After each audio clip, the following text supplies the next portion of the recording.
everybody. Welcome to this week's episode of Se Vuelve Podcast. My name is Monica, and I want to thank you for being here. All right, so I was getting to the point where I was getting burnt out. Well, I think I got burnt out, and I was lucky that the teacher was able to come in when he did come in.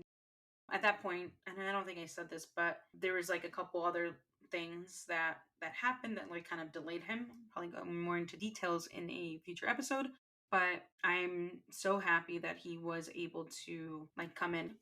I was ready for him to come in because this man has a science degree. He knows the stuff, right? Where I can just give the students what this is, show them, this, that, or whatever. I didn't have like that background information that some of these kids were asking. Some of the ones that really much like enjoy science, and I always felt like bad. And I think that's part of the reason why until almost 2 months, I was working these like 11 to 12 hour days. One, because it does help in, coming in early and then like staying after to grade and do this and do that or whatever, but also to kind of like prepare. I felt like I needed to over prepare in order to like make up for what I couldn't. And I know I was always there early. I was there for them. And I will say this, that at least the students felt like comfortable with me, right? Since they knew me from last year.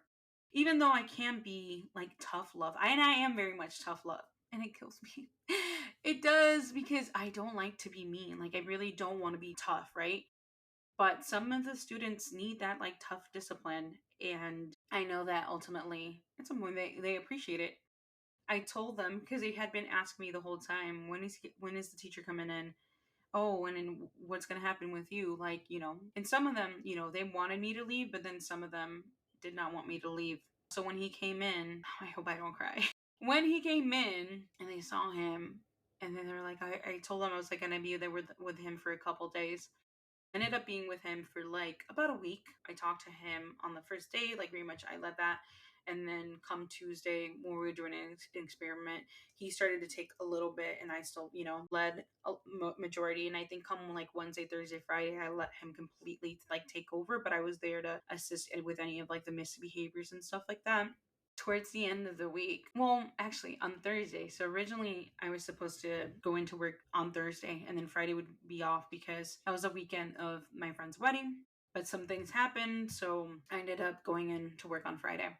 It's interesting because I don't think I was I don't think I was expected to be like, I don't know, like I had a lot of kids like hug me, and tell me like, we're gonna miss you and all these things. And hug me. And I had like a student like give me a couple stickers, and I had a student give me like a little pin of like a Mexico flag. It was bittersweet because it's like I needed to go, and I knew that like ultimately, right, like that was gonna be the end, right? Like I was not gonna be their teacher.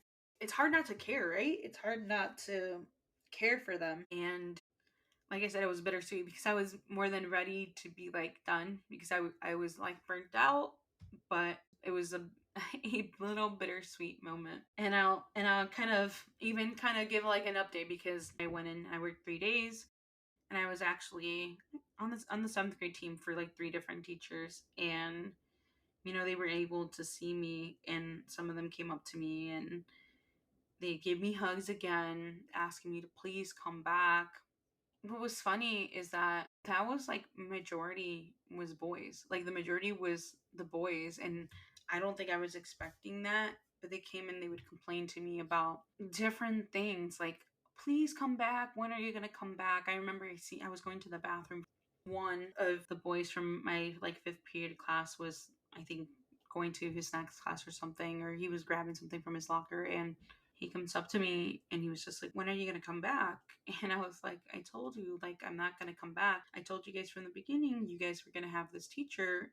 And he's like, no, but I don't know how you worded it. I don't know if he said, he was just like, nosotros no lo queremos. Wow, hold on.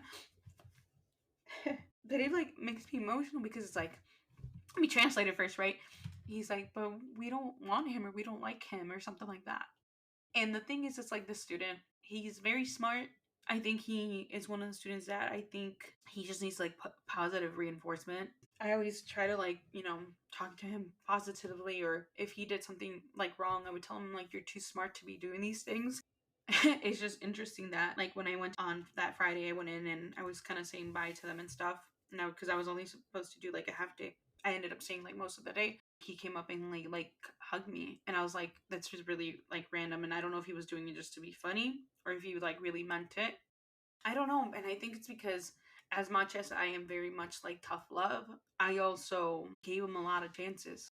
I know that I should probably have been tougher and, discipline like right when they were doing something, but I would warn them, right? I would like, hey, just letting you know, like, please sit down, or, did a lot of that before we got to the consequence.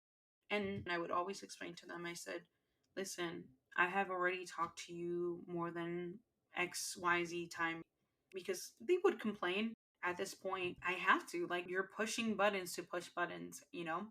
I think I'm going to end episode with some takeaways. My major takeaways were truly being able to see the brilliance of these students and the privilege of being their teacher, because I had some classes, like my fifth period class, they were so funny. Like, to the point where I literally had to, because some of the stuff that they would say like was not okay to be saying, or it was very blunt, and I would have to hold like my laughter and stuff like that.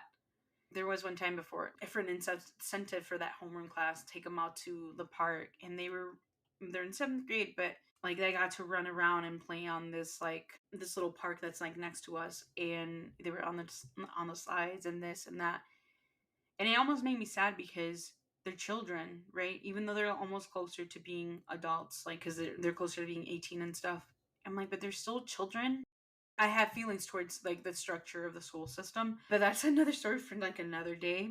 And that was just beautiful to see them not be sitting down and stuck to a desk, like doing something. I know that's like a part of the process, but also there's something nice to see them just be free and to be kids.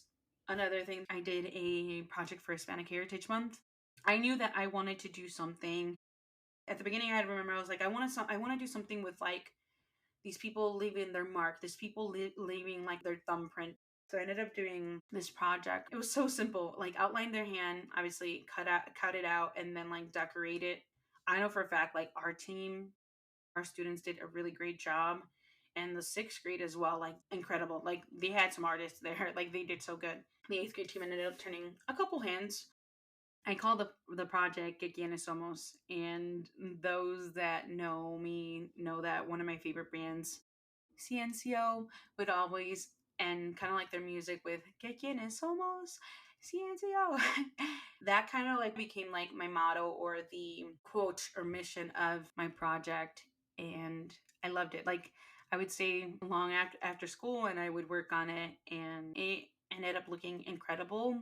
I ended up doing black paper or background, and then the words que quienes somos was in black and white, and then the hands majority were in color, so it like stands out and it looks incredible.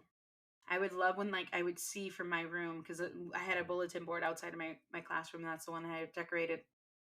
I would see students like walk by, and they would turn and they would look. And I remember one specific that he looked like, as he passed the bulletin board, and like walk, like he would look the whole time that he was walking.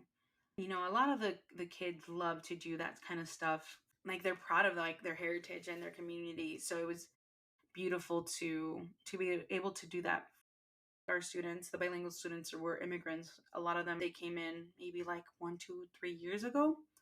So it was nice to kind of, do something for their roots, and, for the home that they left. A beautiful project, something that I'm very proud of. Another thing that I'm very proud of is kind of the people that I got to work with. It's working with a bilingual team. It was such a pleasure because I feel like, obviously, last year I got to do like 2 long-term assignments, but it was in sixth grade, and then coming to the seventh grade, because I knew like the two teachers, I felt like I got closer to them, and it's been a privilege to work with them and with like some of the teachers at that school. When I was doing the Geekiness Almost project, I was trying to get involved like the whole school. and I sent an email, and my little signature says like guest teacher, which that is my title, is guest teacher. And I had one of the eighth grade social studies teachers come up to me, and he was just like, I just want to let you know, how do you word this? He was like, I see you, or something like that. And he's like, and I just want you to know that you're more than just a guest teacher. I'm trying not to get emotional again. And then I do, like, and I think that's part of the reason why I mostly only go to that school to work, because I built like a sense of community and friendship with some people. Now been like going out to dinner because some of the teachers, I think like 3, 4 of them are first time teachers this school year, and then I think one came in like last school year. We're trying to help them build like a community, but also like take them to go out to dinner and to try like different cuisines and stuff like that, and to have a sense of community. I know how jarring it could be being moved from across the country to, and then kind of like planted into a space that you don't know. And I'm speaking from experience, because those that know or have listened to my podcast know that I study abroad, and I think it was important for me to, which I did from the beginning, which is also a lot of work that I was doing that I was not getting paid for. But that's besides the point.